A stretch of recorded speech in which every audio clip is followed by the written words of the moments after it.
Maintenant que le montage est terminé, on vous demande de faire une mise en plan de l'assemblage. Donc fichier, créer une mise en plan à partir de l'assemblage. On choisit le format A3. On demande à ce que le fond de plan soit affiché, c'est-à-dire le fond de plan c'est le cartouche et le cadre. On valide. Donc ce que l'on va commencer par faire, c'est modifier le fond de plan, parce que j'ai pas envie de voir les lettres ici, ni les chiffres. Alors on va cliquer avec le bouton droit ici sur fond de plan et faire éditer le fond de plan. Ici on va modifier les bordures. On clique sur la petite flèche nord vers la droite, et ici on va tout modifier. Déjà la bordure, on veut qu'elle soit située à 10 mm du bord et non pas 20 mm. Voilà. Ensuite, on ne veut pas de bordure à ligne double. On veut une seule ligne, comme ceci. Et enfin, on ne veut pas avoir les champs. Donc les champs, afficher les colonnes ici, afficher les lignes ici. Alors ici, je recherche l'emplacement où... Voilà, les séparateurs ici, on les enlève aussi. On veut juste un cadre simple et on accepte. Ici, pour le cartouche, en fait, le cartouche doit correspondre au nom que l'on va donner au fichier. Donc si l'on valide le fond de plan, il est bien écrit moteur ici. On va ensuite venir retourner dans les vues. Pour cela, on va cliquer sur le symbole vert ici pour qu'il réactualise les vues. Et on va venir choisir les vues que l'on souhaite positionner. On va mettre au moins 3 vues. On va mettre une vue de face, on va mettre une vue en coupe et on mettra une vue de gauche ou une vue de droite. On va prendre la vue de face. Alors avant ça, je clique avec le bouton droit sur la zone du papier et sur les propriétés, je vérifie que je sois bien en projection européenne et non pas USA. Je retourne dans les vues, je vais prendre ma vue de face, je vais la glisser ici par exemple, voilà. Et pendant que j'y suis, je positionne ici la vue que je vois à droite. Voilà. Bon, je ne vais pas mettre de vue dessus parce que ça ne sert à rien, c'est pratiquement la même chose que la vue de face. Alors, je vais ensuite créer une vue en coupe. Donc pour créer une vue en coupe, je vais aller chercher dans Disposition des vues, vue en coupe. Je vérifie à ce que la ligne de coupe soit verticale, parce que je vais faire une coupe qui passe par le centre ici.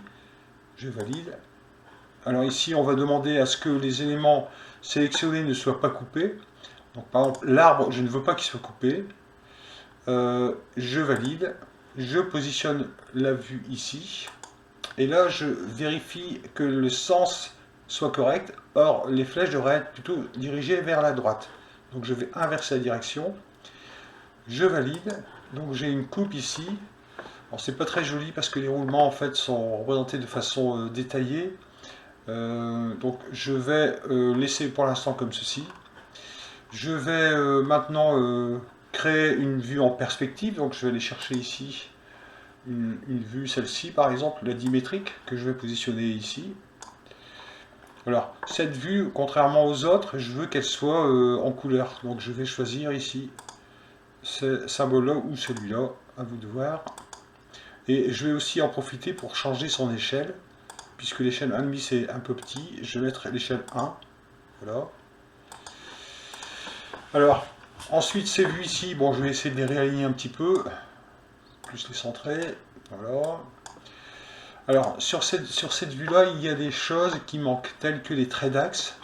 Donc, pour que les traits d'axe soient représentés, on va dans Annotation, on va choisir Ligne de construction, et on sélectionne en fait les deux lignes de l'arbre ici, pour pouvoir faire apparaître un trait d'axe. On fait Échappe, on clique sur la ligne de construction, et on les tire de manière à ce qu'elles traversent complètement l'arbre. Voilà. Donc on peut faire la même chose ici. Donc, ligne de construction, on prend cette ligne-là et cette ligne-là. Voilà. Voilà, on a des chances à tout prix. Ensuite, qu'est-ce qu'il y a aussi? Il y a des axes de centrage. Cette fois-ci, on sélectionne le grand cercle. Donc là, vous voyez, il y a un axe vertical et horizontal qui s'est dessiné. Donc, on va dire que pour la mise en plan, on va s'arrêter là pour l'instant. Je vais remettre un peu ici. Je vais peut-être changer la taille parce que c'est un peu grand. Donc, en sélectionnant ici, je remodifie la taille. Mais cette fois-ci, je définis moi-même une échelle. Je vais dire par exemple 1.5, c'est encore plus grand. Je vais mettre 0.8 pour 1. Voilà. Et éventuellement, je peux rechanger ici la vue, hein, prendre comme ceci par exemple, ou comme ceci. C'est la même chose, hein. D'accord, voilà. Je valide. Alors, maintenant, il faudrait faire apparaître des dimensions. Alors, est-ce qu'il y a des dimensions à mettre ici? Bon, les dimensions, elles seront peut-être plus à faire apparaître sur les plans de définition de chaque pièce. Alors, éventuellement, on peut rajouter des vues supplémentaires, hein. Par exemple, on peut choisir comme disposition des vues une vue auxiliaire. Donc, une vue auxiliaire, c'est une vue qui n'est ni droite, ni gauche, ni dessus, ni dessous, mais qui est un peu inclinée par rapport à ce que l'on va représenter. Alors, par exemple, pour cela, je crée une esquisse. Alors, j'ai déjà peut-être la créé avant. Je crée une esquisse et je crée une ligne de construction. Et par exemple, je crée une vue, une ligne qui va de là jusque là, hein, par exemple.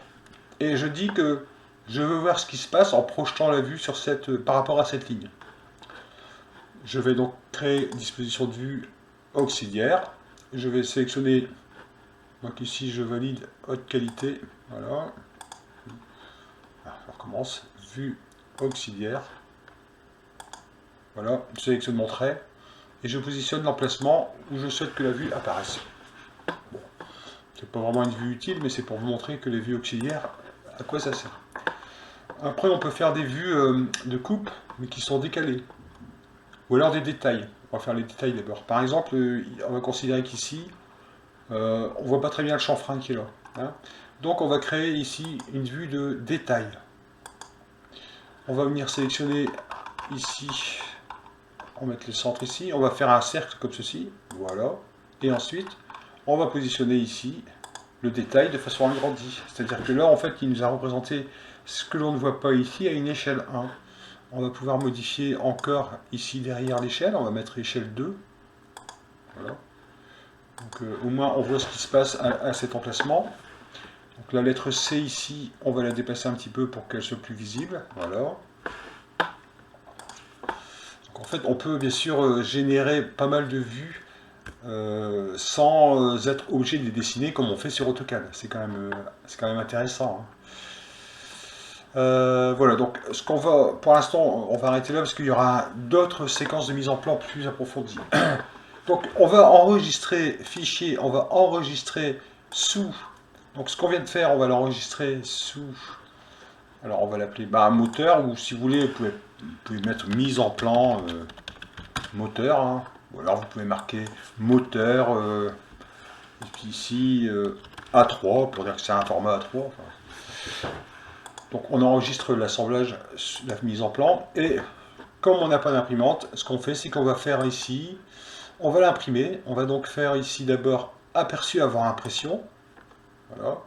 On va vérifier en cliquant sur imprimer et aller chercher ce qu'on appelle Microsoft Print to PDF pour créer un PDF.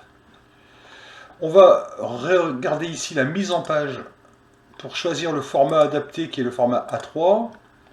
Donc on valide. Ensuite, on va regarder ici aperçu pour voir ce que ça donne. En fait, il y a un problème, c'est que tous les traits ont la même épaisseur. Donc on va retourner sur imprimer. On va modifier l'épaisseur des lignes. Et on va dire que les traits normaux font une épaisseur de 0,5. On refait un aperçu.